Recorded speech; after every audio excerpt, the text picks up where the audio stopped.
Good evening everyone. మొదటగా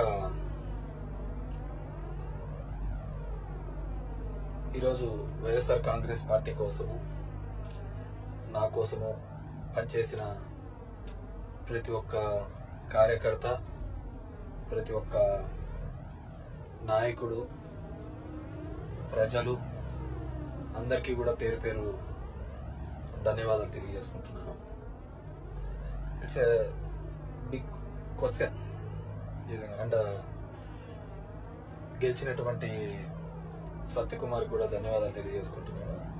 congratulations. It's big question నాకు, అసలు ఎక్కడ ఏమి చేశాము అంటే ఓవరాల్గా కూడా రాష్ట్ర ప్రభుత్వం కావచ్చు, నేను కావచ్చు, ఎప్పుడు కూడా పేదవాళ్ళకు అండగా ఉండాలా, పేదవాళ్ళకు తోడుగా ఉండాలని జగన్మోహన్ రెడ్డి గారు ఆలోచించారు. నేను అదే విధంగా ఆలోచించాను. ఈ 5 years అయితే అసలుకు నేను ఎక్కడైనా విజయవాడ లాంటి ప్రాంతాలకు పోయి రాత్రి 2 గంటలకు వచ్చినా కానీ మళ్ళీ పొద్దున్నే 7 గంటలకల్లా లేసి ఇంటింటికి వెళ్ళి తినడం జరిగింది. వెల్ఫేర్తో పాటు డెవలప్మెంట్ చేయడం జరిగింది. అన్నీ చేసిన. కేవలం 2 నెలల్లో వచ్చి అసలు అతను ఎవరో తెలియదు, పాడు తెలియదు.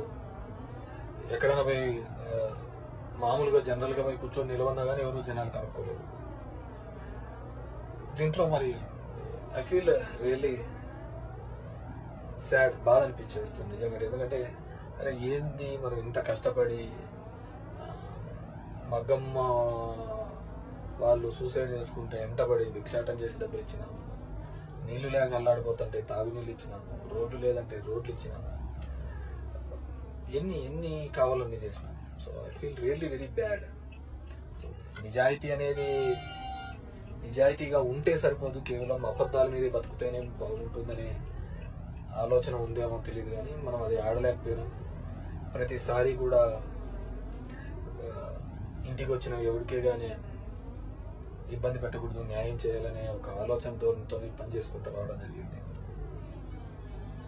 కానీ దురదృష్టం, జగన్మోహన్ రెడ్డి కూడా అంతే. మొట్టమొదటిసారి ఒక నాయకుడు పేదవాళ్ళకు మేలు జరగాలి అని ఆలోచించాడు. మేబీ సంక్షేమం ఎక్కువగా చేసి ఉండొచ్చు, ఇప్పుడు లేనంత కదా. అంత మాత్రం అభివృద్ధి జరగలేదు అనేది మాత్రం అబద్ధమే కదా.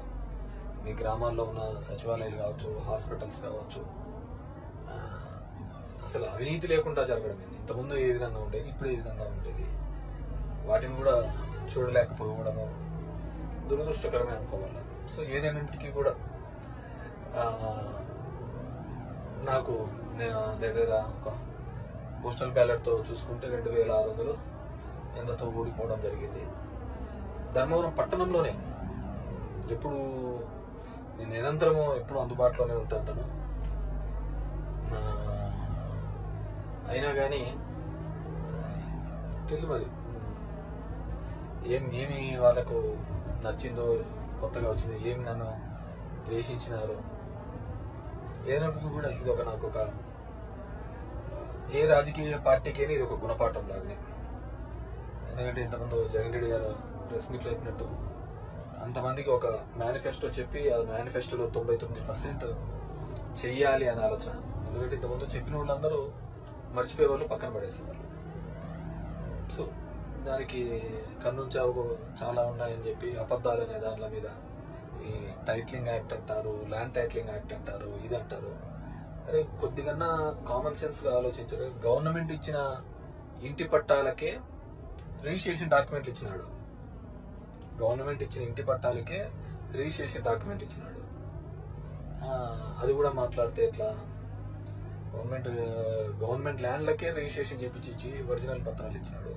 మీ భూములు జగన్ రెడ్డి తీసుకుంటాడంటే ఎలా నమ్మగలిగిన? అది ఒక కారణం అయ్యింటే అది ఎలా నమ్మగలిగినారో ఏమో కానీ అర్థం కావట్లే. సో చూద్దాం.